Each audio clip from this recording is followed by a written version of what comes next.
So, welcome conference. Welcome to this special conference here at the fantastic Congress House. Isn't it great to be here today in this historic building? We're here for a special conference. It feels like the sort of last day of term a bit today, doesn't it? It's kind of non-uniform day. Not for you today, Andy. Maybe we'll go and have a water fight later out the back if anyone's up for that. But we're here to announce who is going to be the next Labour leader. I can feel the tension in the air. The anticipation is rising. I know you're all looking for those special clues. Who's got their lanyard on? Who's got the tie on? Are their legs crossed?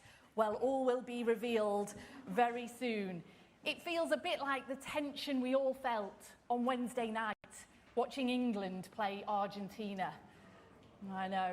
Wouldn't it have been nice if that was 369-1 on Wednesday night? But alas, it wasn't. And we don't have a World Cup final to look forward to, but we do have a new chapter, a new era of the Labour Party to look forward to.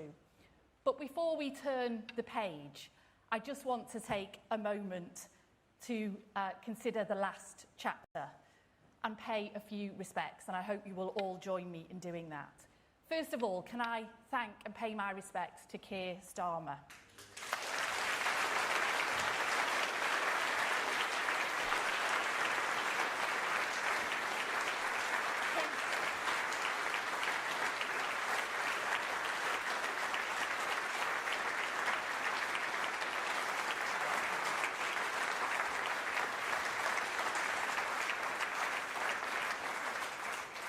That's really nice. And his legacy will be of the guy who helped save the Labour Party. He took us from that historic defeat and just 4 years later took us to that historic election victory. And we thank him for that. And that meant that we had a really strong Labour government that was able to deliver on our Labour values. And he, under his leadership, he did just that. Lifting 500,000 children out of poverty, real wages rising and interest rates falling, restoring Britain's standing around the world as a force for good and change, ending no-fault evictions, rail back into public ownership and giving our mayors powers over buses, of which I'm sure we'll hear more about, day one rights to sick pay, and finally ending 0 hours contracts. And just this week, Hillsborough Law. What a moment that was. And finally, ending the hereditary principle in the House of Lords. That is just to name a few.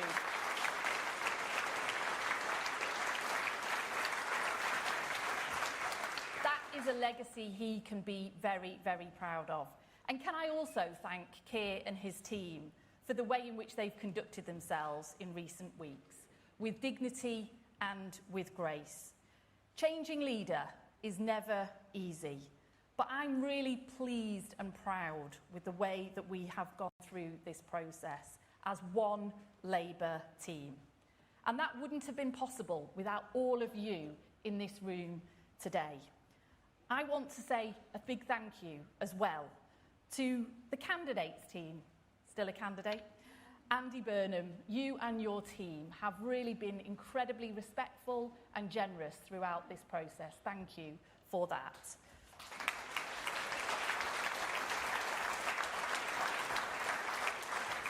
And thank you to all the Labour Party roll holders, the elected representatives, our trade union colleagues for helping to steer this ship into steadier waters. Thank you for that too.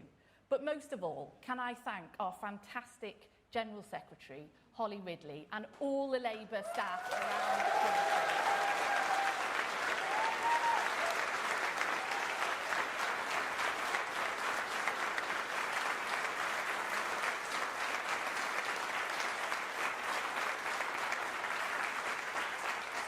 Times times of change are never easy. They can be very, very anxiety-making, as we all are well aware of. But you have been solid and steadfast, all of you, every single Labour Party member. And I strongly believe that we have come through this process stronger, more united, and showing the very, very best version of ourselves to the country. And this gives us a very strong platform as we enter this next chapter, this new era for Labour. People are crying out for change. They're crying out for hope, for agency over their lives. That's what Labour governments and Labour Prime Ministers are elected to deliver on. And I'm really confident with the foundations that we have laid, with the strong and united Labour team that we have, with our values, with our ideas, with our drive, and with our new leader at the helm, that we can rise to that challenge and we can change people's lives for the better. And we can, in doing so, restore faith in politics, restore trust in Labour. So, conference, let's be proud, let's be loud. Together we can do this. Thank you very much.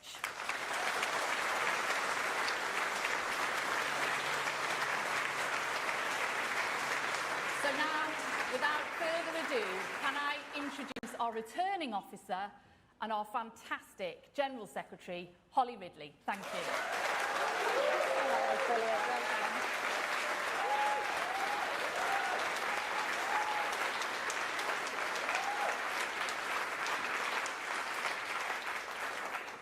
Thank you, Lucy, and good afternoon, everyone. It is always a privilege to see our party gathered together. The fact that we meet in Congress House, a place that embodies the enduring partnership between the Labour Party and the trade union movement. It is a fitting reminder that our strength comes not simply from the breadth of our movement, but from the values that unite us: solidarity, fairness, and a shared commitment to improving the lives of working people. I'm Holly Ridley, the General Secretary of the Labour Party and returning officer for the Labour Party leadership election. In a brief moment, I will hand over to Shabana Mahmood as Chair of the National Executive Committee to announce the new leader of the Labour Party.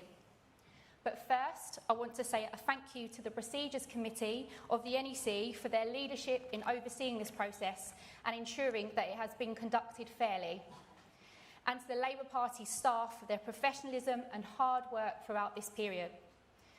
But before we can announce the result, the returning officer needs to read a formal declaration. As returning officer, I formally declare that I am satisfied that this election has been carried out in the manner which is fair and fully compliant with the Labour Party rules. So, without further ado, I will now introduce Shabana Mahmood, Chair of Labour's National Executive Committee, who will announce the new leader of the Labour Party.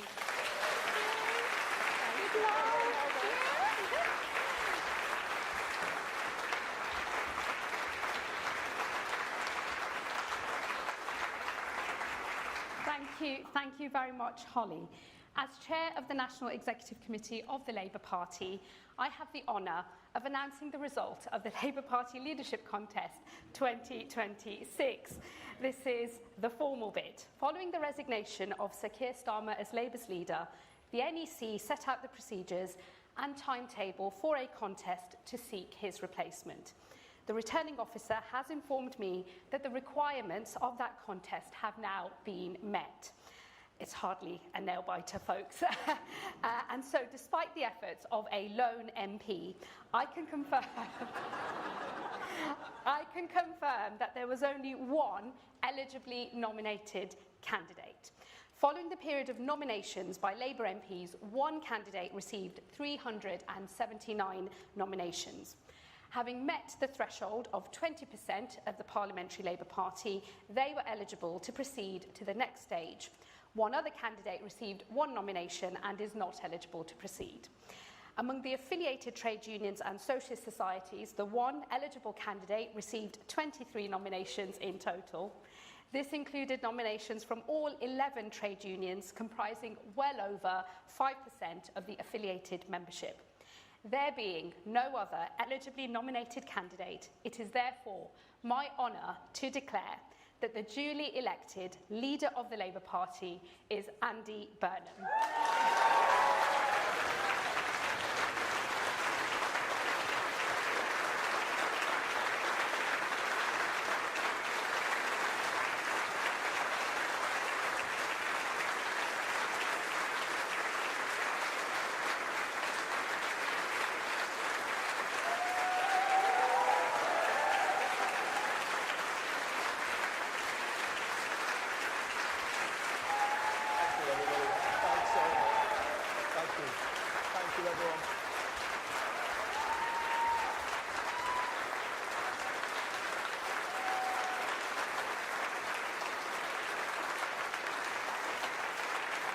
Thank you so much, everybody.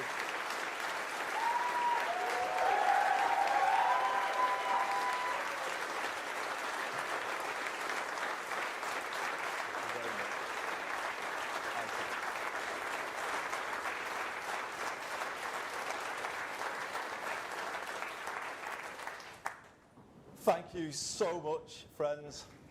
What a moment. And what backing you've given me.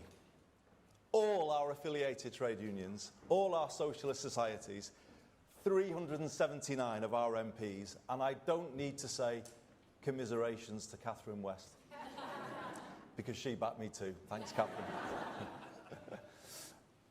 All of them heard the call from the people of Makerfield on behalf of forgotten places everywhere up and down this country for a return of the Labour they once knew. And now we answer that call. We will be that version of Labour again.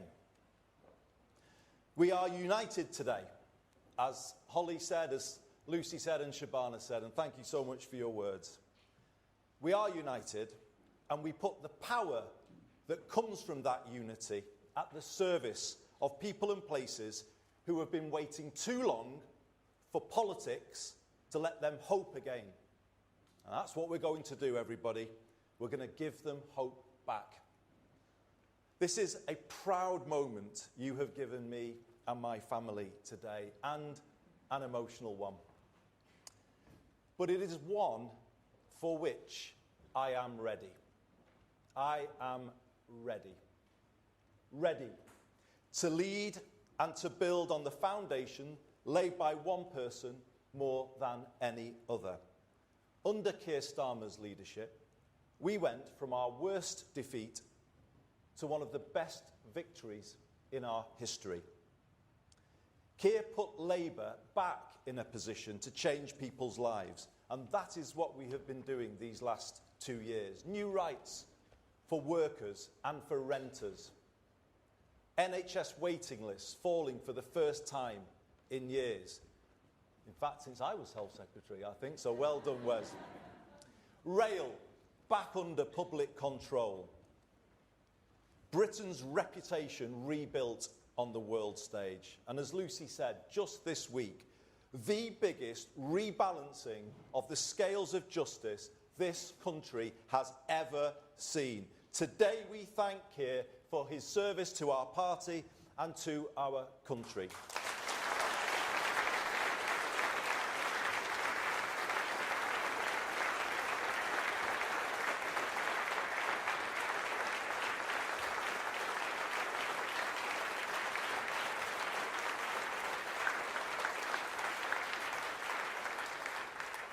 Ten years ago, he and I worked together, drawing up the original Hillsborough law in my office in the aftermath of the second Hillsborough inquest. And I drew on all of his legal expertise when I presented that bill to Parliament. To be in Parliament on Tuesday, when Keir delivered on his promise to the Hillsborough families and all of the other campaigners who were part of the Hillsborough Law Now campaign, a promise to end the cover-up culture in this country, to pass power from the authorities to ordinary people, and to prevent anyone in future going through what the Hillsborough families did. It felt to me like life coming full circle.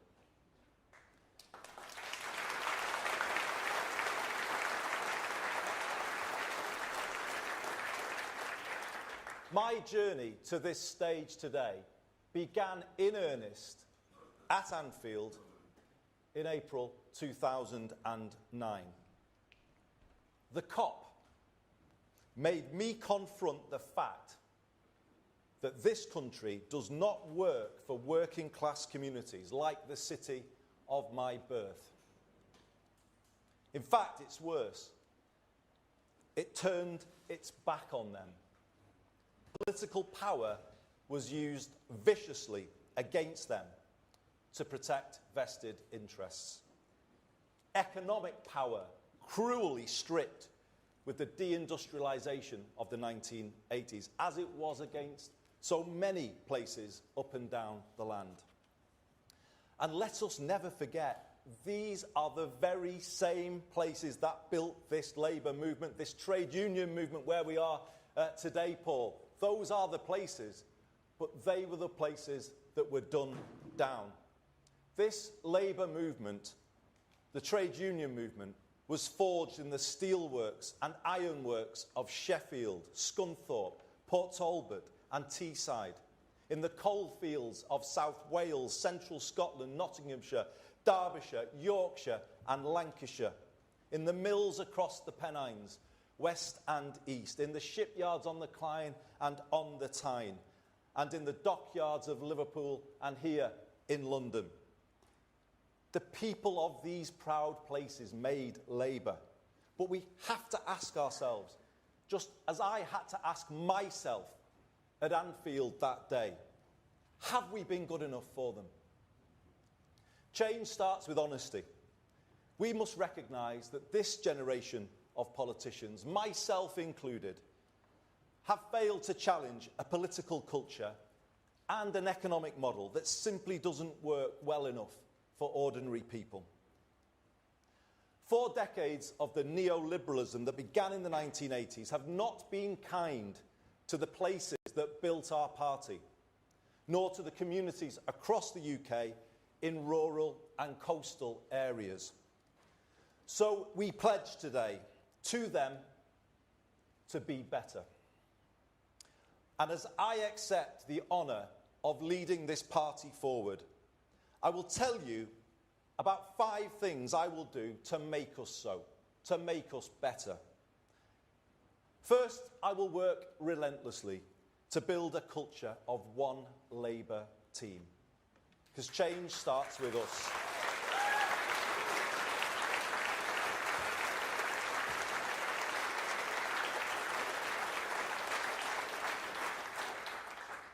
We won't beat Britain's new right if we are consumed by infighting and pulling in different directions. That is, and always has been, an indulgence that falls heaviest on the people who need Labour most. Fighting to eradicate it and the insidious briefing culture that goes along with it will characterise my leadership. In future, when a Burnhamite walks into a bar,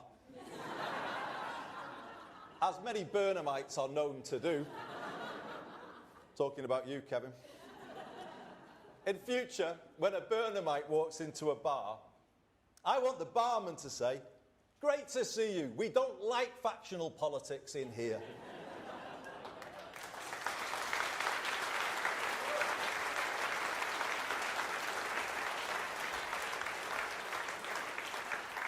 Now, you might know, and your reaction suggests so, there's a different version of that joke told by people who put internal politics before anything else. But here's the truth. Their factionalism has bedevilled us. Today we move beyond it. I have supported all our Labour leaders in my lifetime because I believe a united Labour Party and Labour movement is the best hope for our country, and I know you believe that too, as do our members up and down the land.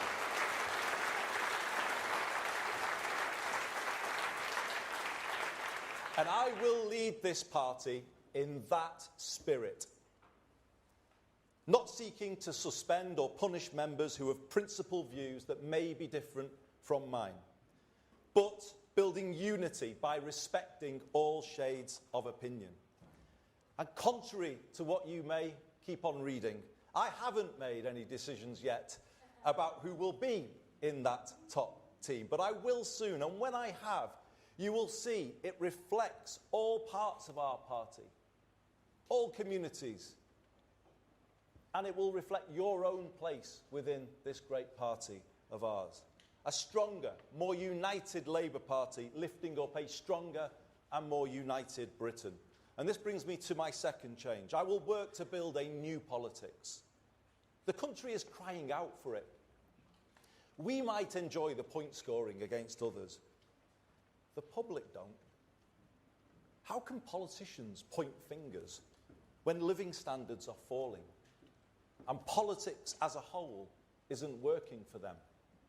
It infuriates them and makes them switch off. In Makerfield, I decided to make a break with this. I said we hadn't been good enough. I told people what I would do to fix it. You know what? People started to listen again. They gave us a fair hearing, as the great British public always do. And then another chance. But let's be honest, everybody, this is a last chance to change, and we must take it together, united together.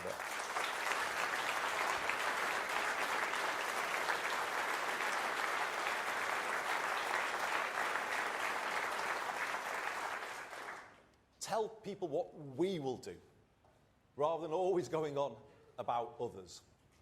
And if we do more of that, let's see if we can get the ear of the country as well, not just Makerfield.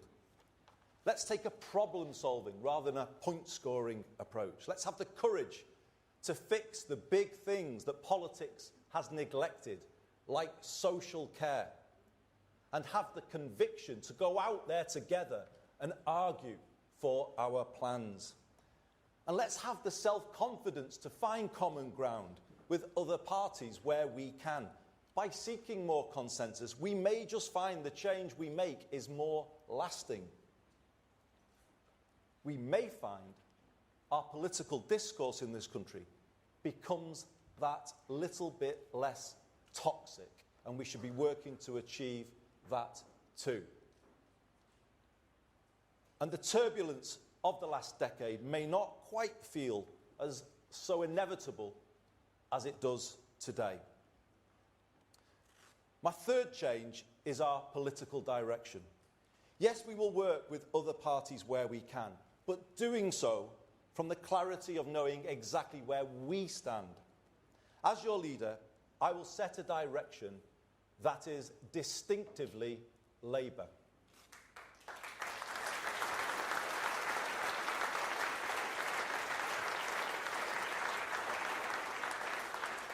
We won't try to out-green the Greens or out-reform reform, or doing what we've done in the past of wearing too many Tory clothes. Let me tell you, I'm quite happy that Kemi doesn't approve of my wardrobe choices, because I'm not keen on theirs either. From here, we do it differently. We win by being us. Boldly, confidently, authentically us. Labour. That's how we win. I want people to understand the thinking behind the political direction I set, so people can see the decisions we take and the reasons why. I am clear, Britain took a series of wrong turns in the 1980s. Political power was centralised and economic power was privatised. The country surrendered control of the essentials: housing, water, energy, transport, and left people exposed to higher costs. That in turn led to the concentration of more wealth and power in the hands of fewer people and fewer places. Large parts of Britain were deindustrialised without the power to set new ambitions for themselves. Proud British towns, now a shadow of what they once were. and high streets in decline, so common up and down the country. Slowly, at times imperceptibly, over 4 decades, political and economic power drained away out of our communities in every region and nation of the UK. If local places don't control something as basic as a bus service, how can they connect people to opportunity and turn things around? If the sell-off of council homes leaves the country chasing rents in the private rented sector through the benefits system and paying for temporary accommodation for thousands of families as they have to do here in London and elsewhere across the country, how then will we find the money to invest in prevention and improve people's lives? The truth is we can't. And if we don't have sufficient public control over the cost of the essentials, how can we have control over inflation, public spending, and the rest of the economy? The right used the phrase, take back control, but they are the ones who gave it away in the first place.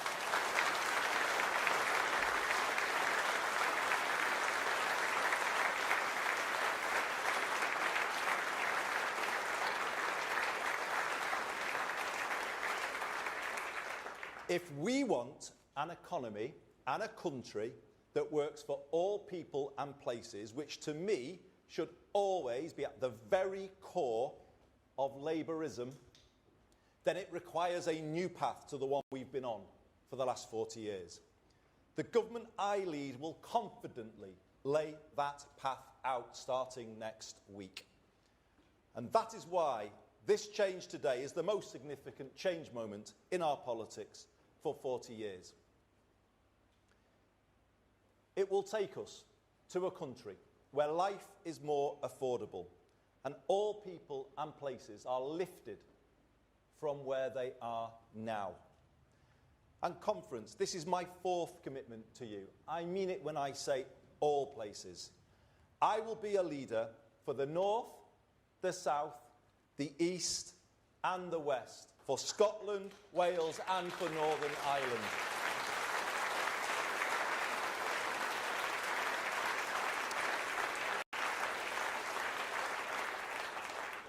Yes, the north of England has given me so much, everything, in fact. And in return, I have sought to give it the strongest voice I could. That was my job. But now I do the same for everywhere. Because I see the same challenges everywhere I look. The same challenges can be found in the southwest as the northwest, or in East Anglia as the northeast. And this is the moment to speak for all parts of the country and unite people in a common cause. I love every part of this country. I love all the different accents, all of the different traditions, some of the football clubs. But no, I love every part of it. But I also know they can all be more than they are. And that's what kind of drives me in politics, the kind of feeling that they should be more than they are. The feeling that kids shouldn't have to leave those places, those proud places, to get on in life.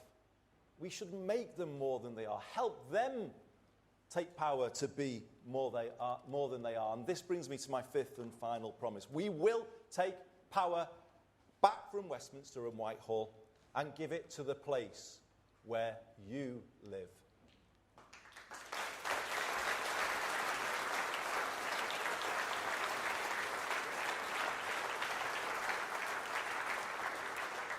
More power over life's essentials so you can make them work better and more affordable for people. Just as my good friend Steve Rotherham is doing today as we are here meeting at the TUC in London. He is at a meeting, chairing a meeting of the Liverpool City Region Combined Authority, and he is presenting to that meeting a plan to put the entire Merseyrail network back in public ownership by 2028.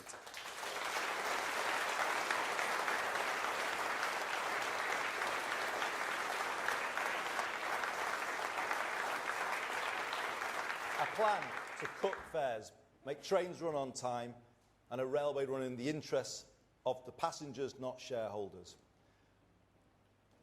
We want to give your area more power to build the council and social homes that you desperately need for those families I was talking about a moment ago. More power to improve your high street, backing local businesses such as the pubs and the shops that bring them to life. And make no mistake, everybody, I will be a pro-business leader of the Labour Party, as I was a pro-business mayor of Greater Manchester.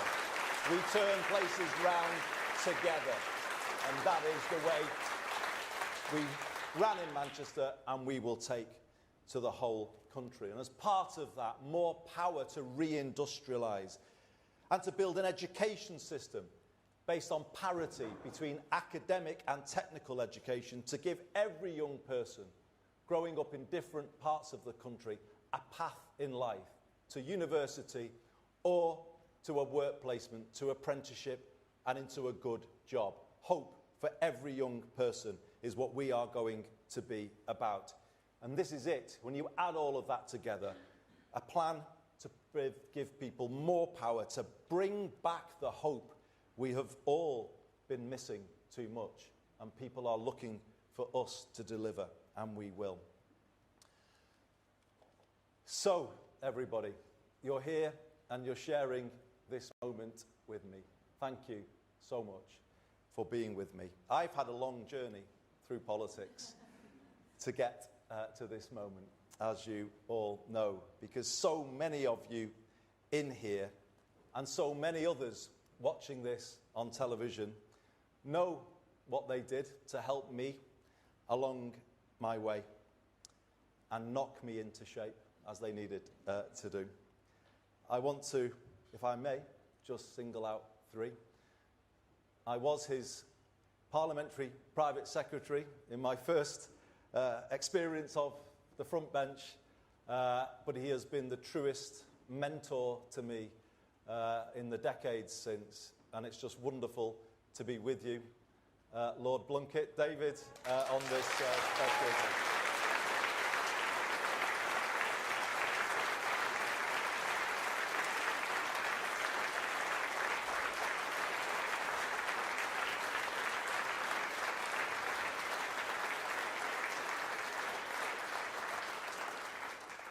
I would say he taught me everything I know, but no, it's certainly not about football. But it is wonderful to have you at this moment with me, David. Can I also say to Dame Margaret Beckett, you were a wonderful friend to me and guide throughout my time in the cabinet. You were always there for me to give me that nudge that I needed. And similarly, as with David, I am so proud, honoured that you are with us today.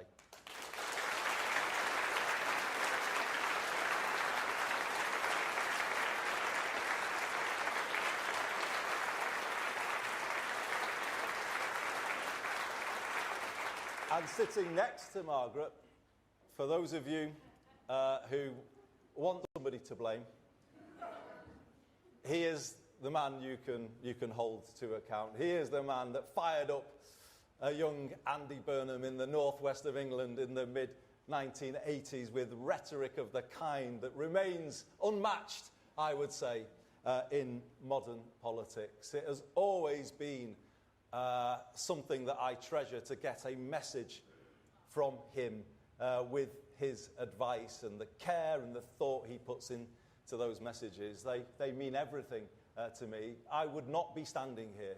I would not have joined this great party of ours in 1985 had it not been for the legend that is Neil Kinnock. It's absolutely brilliant to have you with us today.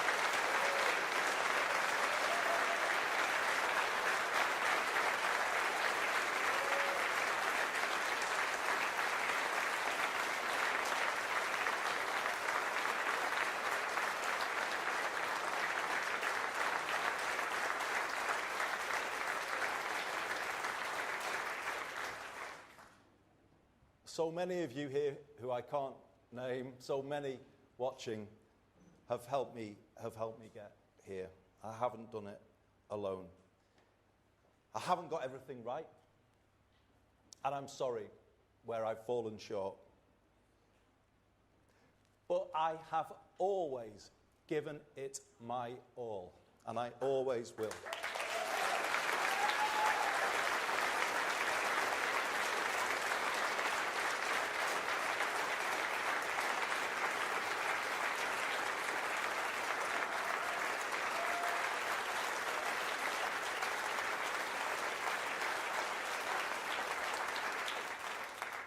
Truly, I've given this party everything I've had, but now it's done the same for me. I have listened and learned as I've gone along, you'll be pleased to know. And hopefully, I've got better as a result. You can be sure of this.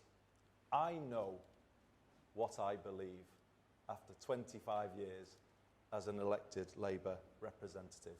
And I know what I want to do working with you all. I have a plan. And what I also want you to know is that I won't change. I have a style. It's my style. I will always stay close to the ground, close to the people. Hopefully, still in my season ticket when the new season starts. In Cardiff on Tuesday. Brilliant just to meet and chat to people as they came up to speak. I will always stay the same because I draw my strength from people. I hear things, pick up straws in the wind as I was going about Manchester as my job as mayor, and I say to Kevin Lee, who's here today, and I want to thank Kevin, who's been such a staunch supporter and friend for me on this journey.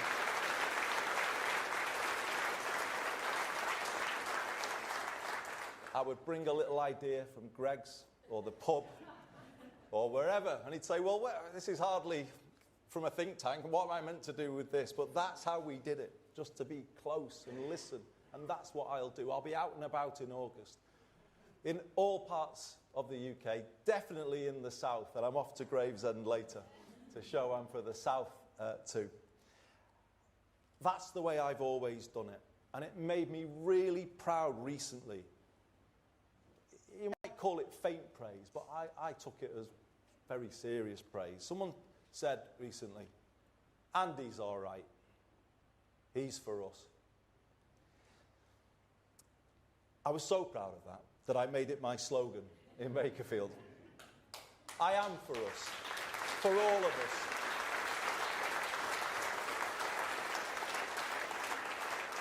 And I want people to say once again that Labour are for us. I want that to just fall off people's tongues, and we can do it. We can be that party, the party that puts more power in people's hands, drives good growth in every postcode, and puts hope in every heart, that gets the country pulling together again and moves beyond the divisions of recent years. All people and all places, public and private sectors, in a new sense of unity and common cause. That's my mission as your new leader, to bring back hope. I believe in all of you, and I am confident we can do it. Thank you very much, gentlemen.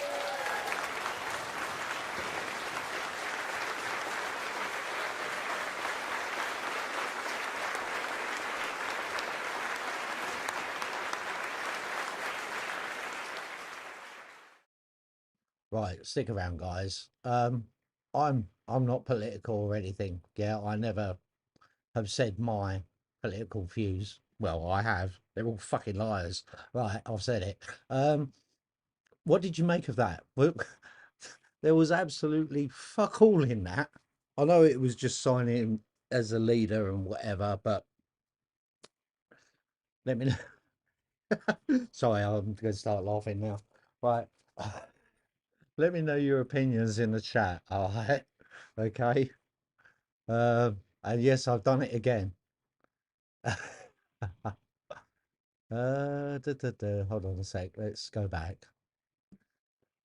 Just turn that off and turn that off. Well, let me know your opinions, yeah? 'Cause I'd love to hear them. All right.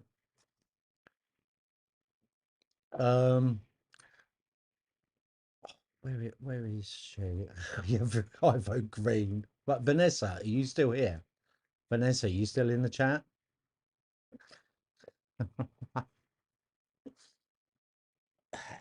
I mean, he was the mayor of Manchester. I don't know if he still is or whatever. Yeah, look at Manchester. Look at Piccadilly Gardens. Yeah, yeah. Anyway, we won't go there on that one. What else was I going to say? Another quick one is: has anyone seen that Sarah White is now supporting Restore? Yeah, okay, you're still here. Right, there you go, Vanessa. Just for you. All right. Yeah, Sarah White has gone over to support Restore. I think it is Restore from Reform. Yeah. So I've done it again, haven't I? Yeah, there you go. Fucking brilliant. Right, hold on, let's come back. Let's come back. Vanessa's picking herself up off the floor, yeah. My opinion, they're all cunt traitors. You asked for it, Chris. Well, they are. They are, mate. They are. Oh, you missed it. Rewind a bit. Vanessa. Chris. Good shout. Well, there is. Also, what was it? Khan's been sworn in as a lord or whatever. Does he have to give up the mayorship of London now? Will we have a new mayor of London? Come on, Susan. That's the only person that I do like. Really, yeah. I like Susan. Yeah, because she's got the balls to say what the public thinks. All right. I'm not going to go with her political party. I'm not interested in that shit, but she speaks sense. We all can agree on that, I'm sure. Yeah. Because I know a lot of my audience are sensible. Apart from me, of course. Yeah. Yeah, sorry it was a little bit late on this one. I had trouble starting the laptop up. Anyway, we got there. We put it out there. Let me see the chat. Number 10 is moving to Crackadilly Garden. Yes. Oh, that was it. Another thing. There's a protest on Saturday in London. The Palestine Solidarity Community or whatever, or what, a coalition. Yeah. They're going to march to number 10 to tell the new Prime Minister something. I was like, he ain't fucking there. He ain't even there. But there you go. I might cover that. In fact, I think I will. Yes, simply. Yeah, bigger balls in. Oh, yes, indeed. Indeed. Right. Where are we? Anyone else got anything to say? It was just I really don't know how what's going on here. And James, you thank you very much for your help yesterday, because I did ask a few people to watch the shorts and that, and I put out a lot of shorts from the Sadiq Khan questions, okay, and they're still coming out, and they're going just as well as the rest of them did. So keep watching them shorts that I'm putting out, guys. Yeah, all right, it's much appreciated.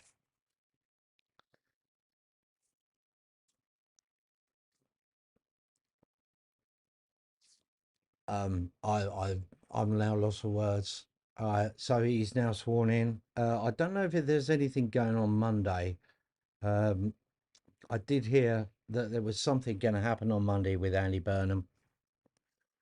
but I can't remember what it was. It was like him being sworn in as Prime Minister or something like that. I'm not sure. So keep an eye out on Monday. And keep an eye out tomorrow as well. I'll be walking around London. I just want to say a big thank you to everyone, okay, for watching the last few days. Since Wednesday, it's been a fucking hell of a ride. If anyone hasn't seen the London Assembly Police and Crime Committee video that I posted yesterday, Drew was there watching it with me. Go and watch it, please. Just go and watch the first hour. All right, it's fucking horrendous. Okay, it's a hard watch. I know.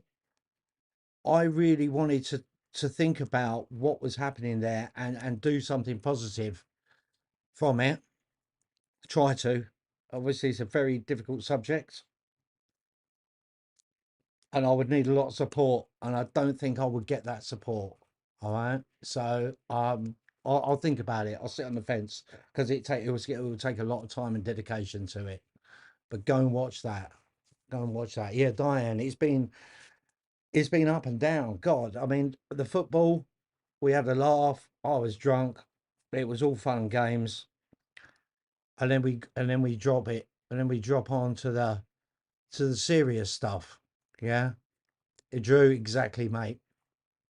It was a hard watch. It's a hard watch, okay? If you got a fucking heart in your fucking body, it's a hard watch, and I'd like to do something to help, but it's fucking difficult. I'm probably not in a position to offer or to guide people. Anyway, you'll probably understand it if you see it. All right, I don't want to go on. Anyway, right. Have we all had enough now? Yeah. There's nothing else. Videos coming out that I've got planned.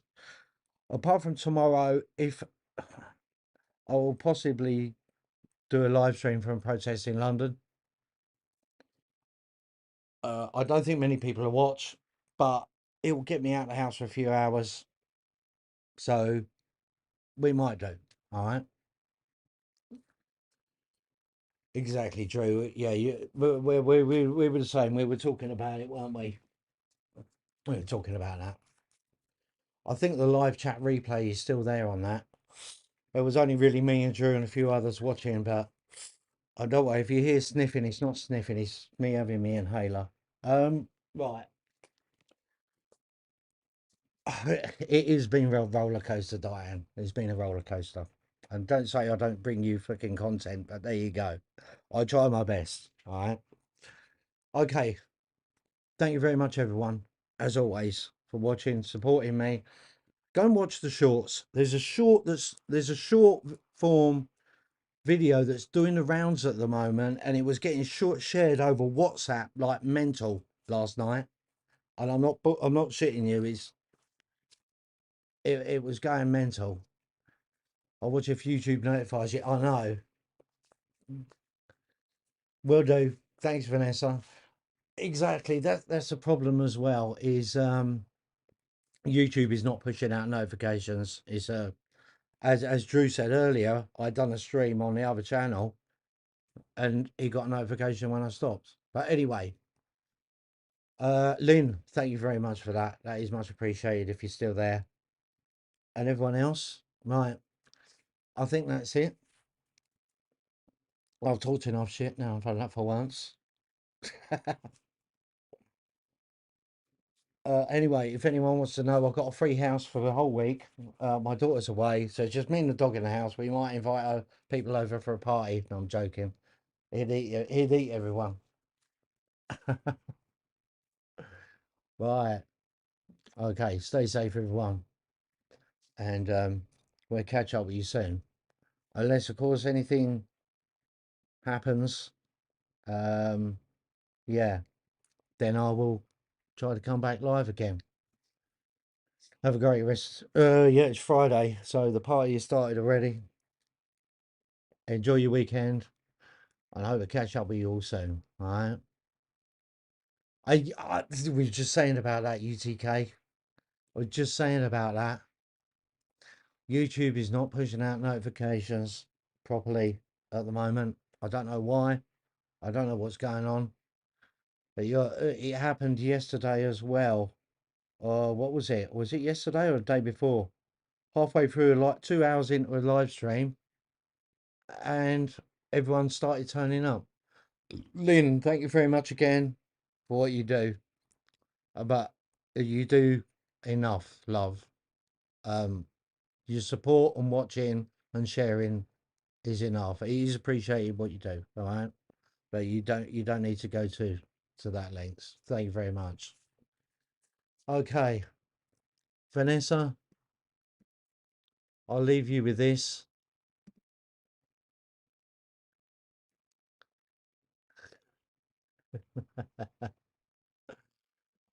All right. Okay. Drew told you. All right. Okay. It's weird, isn't it? It's really weird. UTK, go and rewind, watch it again, mate. I'm sure you'll enjoy it. As someone said in the chat the other day, word salad.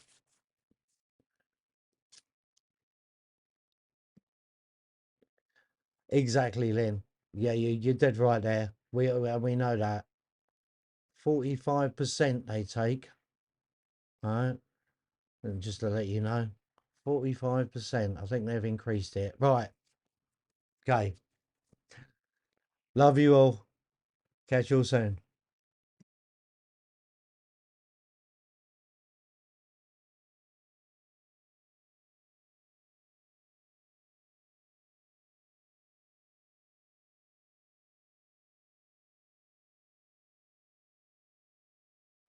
You thought I'd gone, didn't you? I have now.